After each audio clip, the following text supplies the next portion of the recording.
Welcome back to the Berg podcast. Thanks for joining us today. With me today is Ford. Hey, how's it going? And Dan. Hey, everybody. And it happened, folks. We saw snow again here in south central Pennsylvania. And it had been a little while since we had a storm. And this was, thankfully it wasn't an overwhelming storm because we could have been in a rush to shake the rust off a little, but it snowed. It snowed. We actually put plows down. Yeah, I'll say it for JD. I wish it had snowed more. Like if it was going to happen, let's ramp it up. Let's go. If it's going to happen, like let's get it. Yeah, I was enjoying myself in snow. I was sitting in northern Vermont, watching a storm coming that said it was going to put 8 inches to a foot down. Feeling pretty good about that. I know what the impact's going to be to the company. I also know the impact to the guys, but it'll shut things down work wise, and you get to focus. You're going to cram your whole week's worth of work into 2 or 3 days. Then as it got closer, it died out and turned into more of a nuisance. But still, it did snow. It became more than what we had. So that was interesting. I think we effectively broke most of everything. That's good. That's good. So it wasn't too big a storm, so we were able to limp by with some things. Yeah. So it's one of those things. You start up and that first snow, regardless, it's always stuff breaks because there's no way to replicate the actual conditions of having to use the brooms and the spreaders. We try it. The spreaders, we should be better off. We put screenings in them now and spin them so that they're underweight because we've already learned that lesson. We would say this salter works perfect. With no salt on it. And then you put all the salt on it and then it doesn't work at all. And then you lose your salter. And as an added bonus, you get to shovel the salt out. So it's a double bonus. So this time, I heard about some things. I spoke to Tom. Tom told me his opinion on some things. So JD gave me a few of his thoughts on some things. So when I got back, I got to enjoy that. But the team, did pretty well. Ford and I talk about it. It's not the same anymore. First, because there's not as much snow. It's not as frequent. Right. It's not as often. Everybody's not used to it. It's become like an anomaly now. But also, we're not the same company. We're a different makeup. We do a different sort of work sometimes. So there's less of the guys that were used to doing that and willing to do it, back when in the Merck days and AstraZeneca days and those times when we were really doing a lot of snow work. I'd even say wanted to do it. So I think we have plenty of guys who are willing to do it. Yeah. Because it comes with the job description, this is how our company, we, tell everyone coming in the door, this is how our company operates. And, but I think that in the past, especially during some of those years you're talking about, I wasn't here for some of the big years, but even the years following that, we had some heavy snow seasons, and we had more guys who were wanted it to happen, right? Looked forward to it. Yeah, there was a buzz about the office when the snow was coming. People were like, "Oh, snow's coming," and they were mentally and they were prepped. They were ready to go. I really do think part of that is that we don't get enough snow. Yeah. I know that sounds crazy, but Ford, you tell me if you disagree. I do not like to plow a 1 to 4 inch storm. I hate it. Mm-hmm. Especially mushy, messy. It's going to be sloppy. I can't move it where I want. It's going to half melt and then refreeze on me. I don't like anything about it. You know what I mean? But you give me 12 inches of snow, 8 to 12 inches of snow, everything's shut down. Nobody can do anything. We're going to put our flashers on. I'm not going to stop at a red light for 3 days, right? I'm going to experience everything Wawa has to possibly eat. It's going to be wildly unhealthy, right? But that, I feel it when I talk about it. I would do that. But if you tell me hey, I'd like you to sit here for 8 hours so we can deal with 2 inches of snow that if we do nothing, it'll probably wash out. That's no fun. Right. Well, that it multiple things. I was thinking about the Friday night before it. I was actually getting anxious. Cause I'm I haven't plowed snow in 2 years as far as actual storms. It's once you start doing it, it's riding a bike. Okay, but you're just it's been a while since we actually had to do this process. And then secondarily, when it's not enough snow, it doesn't shut down the outside world. Right. So everything else is happening. Right. And it's all getting in the way. Right. So, when there's a big storm like that, you're the only people there. You're the king of the castle, so you can do whatever you want because everybody else is at home or staying off site. Right. You go to a restaurant, there's nobody else in it. You can order what you want. The Wawa, there's only you and 3 other guys that plow snow for a living. It's just a different vibe because at that point, you're helping people. people aren't, still trying to live their lives in the way that they are. They're not trying to go to work or whatever else it is. So you just have that like freedom to like, this is our whole canvas. We can do what we want with it. And then when it's small, they're still trying to do their thing. And then you're trying to dance around them. And it's a little bit, how many times like on a big storm and you got a whole parking lot empty, you can plow from start to finish, like the whole way across it.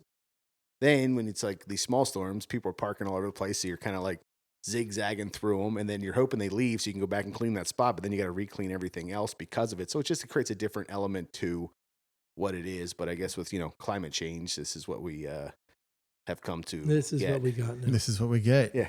I mean, as we speak, there's 3 inches of rain coming down. Yeah. If this was snow, There'd be 30 inches. we would not be sitting here talking, and we'd have about 8 5-hour energies into us by now. Yeah, I'd have my 12 pack in the center console. That's for sure. Yeah, it's, and you remember, like, with snow, and this is the part that, JD regularly gives me a hard time about this, that I love snow. And I mean, first of all, let's call an ace and ace. I do love snow because I like to ski, but it was a very useful thing for the company. So from that standpoint, like, yeah, I like it. But, I remember so many funny things. I mean, one of the things that Ford and I always did was on separate sites, we would gamble on who was going to make what decision. So we would be talking and I would say like, I'm going to salt this one away. I'm going to salt it away. And Ford would say, I'm going to wait. Or, like Ford would say, I think we got to wait for it to stop. And because it's going to rebuild on me, I'm not pushing yet. And I'd be like, well, I'm going to push right now. Or he'd say he's going to push. And we were trying to race each other to say who can get black first. Right. Like, or you'd be calling and being like, hey, it just stopped at my place. It'll stop at your place in about 45 minutes because it's, you're giving them the heads Proximity, up on it. Yeah, proximity. So you can start pushing now and not be behind like I am, or be ahead of me, or I remember a couple times, 2 times in particular, where there was like, this is not sexist. They were women in both cases that were driving cars and shouldn't have been out. They were trying to get home and they were like stuck. And I was like, just get out of the car. And I drove their car like to a spot and then walked back down to get them over the hill. Because there is a skill to driving in the snow, regardless of whether it's a 2-wheel drive, 4-wheel drive, rear-wheel drive. Like you either... That's another problem because we don't get it as much. The people that I saw driving over the weekend were terrifying to watch them. So I was coming back from the north and it snowed up there, obviously. And in like Dan fashion, I did not leave early. I skied a half a day and then drove straight through the snowstorm. That way I could ski when I wanted to. And we're coming back. I said to Ford, I wasn't like nervous driving in the snow. It was the first time I've driven in a snowstorm in 2 years. But as other people started to get near me and the road started to get more crowded, I was more nervous on the highway than I was driving through the notches and the valleys in Vermont. Because these people, there was one person, and if you ask Aaron, the guy with Virginia plates, I have no idea what he was thinking. He like pulled out like he was driving a rocket. He was driving like a Toyota Corolla that was like 20 years old and pulled directly in front of me, like right in front of me, like on the highway. And there was no reason. He had a lane for a quarter mile that he could have accelerated, but he was like so panicked that he just like swerved. And then jumped in. Yeah. There was another guy, a Toyota Sequoia with New York plates. I could probably tell you the number, but that's not polite. But it was one of the worst drivers I've ever seen. And it was like, these guys, like they made me genuinely nervous. Like I wanted to slow down, but it didn't help. Because I wasn't worried about me crashing. I was worried about people crashing into me. It is unbelievable how bad some people are driving in the snow, Ford. Well, they don't see it. You just that first time in it, the first time your car slides a little bit, this first time you go around the corner, you're like, oh, yeah. Once this vehicle starts moving, I got no control over it any longer. But no, I mean, I think that, we showed up, we got the job done. That's the most important thing of it all. It's just that. Safely. Yes. Everybody walked away. Right, but I mean, it's interesting that like once we get in the flow of it, you're used to it. You know your site, which part of your site you're working on. Mm-hmm. We were thinking about the old days and the family meals, we'll call them, we used to have together and stuff like that. And then like this last time, I was going to try and go out and grab some food for everybody, and the storm didn't want to listen. It was raining, kind of mushy. About 5 o'clock, I'm like, all right, in a little bit, I'm going to go out and like grab something to eat.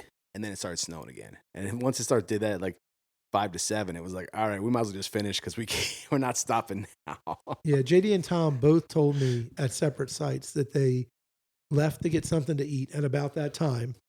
And they were thinking like, it's perfect. We're going to be out of here. And they said, we came back and it was all slushy and snow covered again. And it was black when I left. And that's like the worst feeling. Because now, the only thing worse than that is when it ices on you. When you get the ice behind it and then you got to figure out how to peel the ice off. That's equally bad. But you know, it is a part of the company. It is not something that we don't tell the guys. We just have to, what we really need is cooperation from everybody, because if we bring everybody in, we have enough people to do it the way we want to do it, and double shift and, get people off the clock. Whether you go home or not, that's a separate issue, because I don't like to let people leave, because I don't think it's real safe for them to drive home, for the same reason I didn't want to drive in the storm. Not because I can't drive, because someone could run right into you. So it becomes tricky in how you manage it, but it's part of the company. It's something we do, and it was nice to see snow again. I hope we get some more. The other thing I was thinking is that, like, with it snowing so little in the last few years, I think that it also takes a little bit of like remembering and cooperation from our clients, because like, they haven't paid for snow removal in a little while.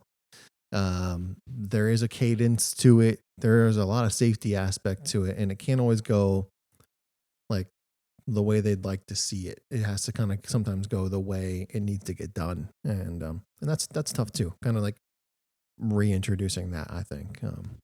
Well, that, and we were talking about something earlier about the different things like calling back and forth, and I remember I used to have the two phones. I only have the one now, but I used to have two phones. I have two phones. We'd have a radio in the vehicle. And like one would be talking to you, one would be talking to somebody else at the same time. I kind of like that, like two hands on the, like sitting there in the car, like, okay, hold on a second. All right.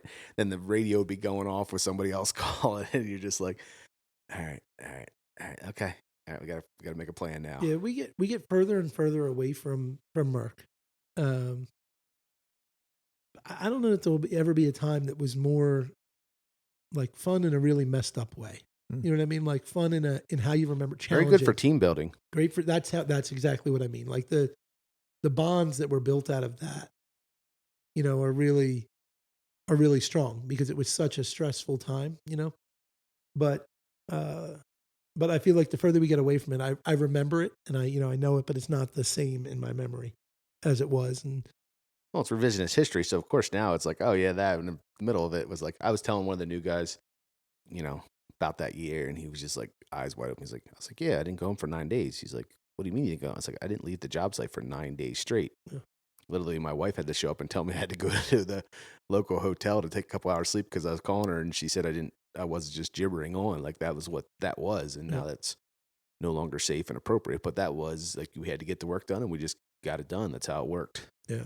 You want a funny one is, do you remember we sent, we called them the Mennonites, right? It was all the Mennonite boys, all the Stoffers and everybody. And remember, we sent them to the hotel. We were like, we'll pay for the hotel. Don't worry about it. You guys got to get some sleep, and you'll be the next shift.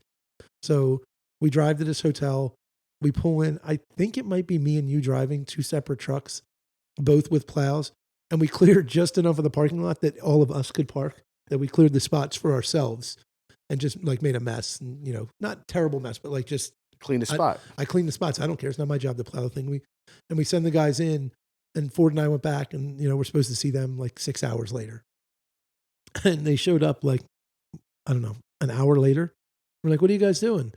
And they walked in and wanted to know if they could rent the room by the hour, and it was like 5 or 6, at this point, very dirty, smelly guys, all wanting to share a room and do it by the hour, and the hotel did not. They weren't. They were not inclined to allow them to do that, and they didn't understand why. They came back and we were like, well, why? And they were like, well, we told them we just wanted a room to rent by the hour, and we're like, oh. Guess what? Recline the seat in your car as far as you can. Leave the idle one, and let's go. Yeah, it looks like you're going to sleep in the car. Sleep in the vehicle. Yeah, you're going to sleep in the vehicle. Yeah, there's some stories out of Merck. Well, there's all the different years, guys falling asleep and stuff and different things, and like, I remember, what was it? There was one towards the end of the years when we used to have like space, and there was like desk, and I walked into the one room because I was going to eat while the other guys were out running, like just so I could switch. And I turn a light, and I hear someone go, what are you doing? It's like, what? Behind the computer screen, someone had laid out on a desk to take a little nap, and I didn't realize they were in there. So yeah, now this was 8-10 hours. It wasn't a real interesting one. The salt checks the next morning, they're the ones that get you more now than anything else. But no, I think a nice mixture of snow into it changes things up too. That's the reality of it. It's the benefit of it is that it changes up. If you're doing something one day, you get to do something else the next day. So it's also not rain. You know what I mean? That's the other thing here is like, this is the alternative, you know, for all the guys that say like, I don't want to snow. The winter pattern is going to be what it's going to be. And if this is, you know, we're looking outside right now and it's going to pour again. Yeah. You know what I mean? It's 2 more days. It's going to pour again. Like it's going to be maybe a lot better for you if it just snowed. You know, you could work a couple days and then you go home and spend some time at home. But if not, it's just going to be, you're going to spend all the time at home and it's just going to be, sites are going to be ruined with really wet, muddy conditions that you can't do a thing with. Yeah. Yep. Nobody likes that. No. Yes. No. It's it has become an interesting thing. It feels like it's less reliable, less predictable than it's ever been. But it was exciting to see a little over the weekend. Yeah. And they say it's coming, right? They say all the forecasts say end of January, February. They've been saying it since November that it would be a late, you know, the winter would get cold in the second half and then you'd see snow. We'll see. That's what they're saying. Yeah. Look out the window. The best weather predictor I've ever met. Look outside.